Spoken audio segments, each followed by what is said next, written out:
Сифат. Предметтің билдәһен белдереп килүсе һүз сифат дип атала.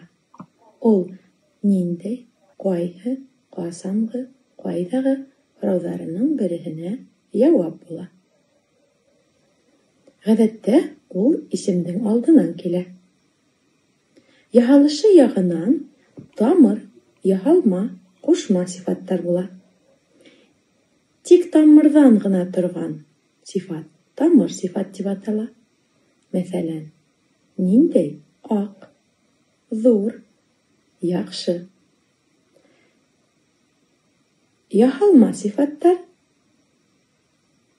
төрлө һүҙ төркөмдәренә яһаусы ялғау ҡушылыу ярҙамында барлыҡҡа килгән яһалма сифаттар. Мәҫәлән, баш, башлы.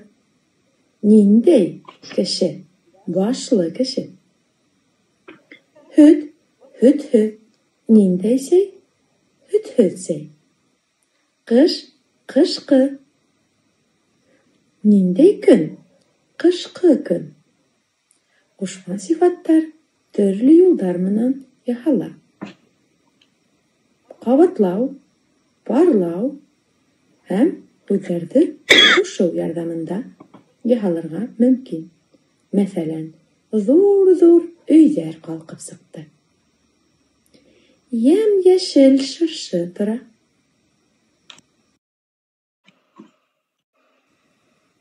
Башҡорт телендә сифаттар ике төрлө була.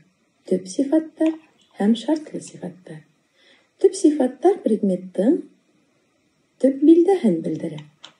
Мәҫәлән, ҡыҙыл төҫөн, күләмен белдерергә мөмкин, бәләкәй. Йәшен, мәҫәлән, йәш. Ә шартлы сифаттар ниндәйҙер икенсе предмет аша билдәне белдерә. Мәҫәлән, кирбес өй, тимер ишек, йәйге ял, Өфө урамдары. Предметтың билдәһе төрлөсә, төрлө кимәлдә булырға мөмкин. Бынан сығып, сифаттың 4 дәрәжәһен билдәләп була. Төп дәрәжә тик тамырҙан ғына тора. Мәҫәлән, ҡара, матур. Артыҡлыҡ дәрәжәһе бер предметтың билдәһе икенсегә ҡарағанда артығыраҡ икәнде күрһәтә. Мәҫәлән, ҡап-ҡара, бик матур, ҡыҙҡай.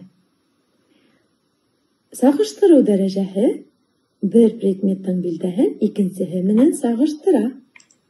Был ваҡытта уға ыраҡ, эрәк, раҡ-рәк, ораҡ-өрәк ялғауҙары ҡушыла. Мәҫәлән, был ҡәләм ҡарараҡ. Был дәфтәр матурыраҡ. Аҙһытыу дәрәжәһе бер предметтың билдәһе икенсеһенә ҡарағанда аҙыраҡ икәнен күрһәтә. Мәҫәлән, ҡара һыу, һорғолт.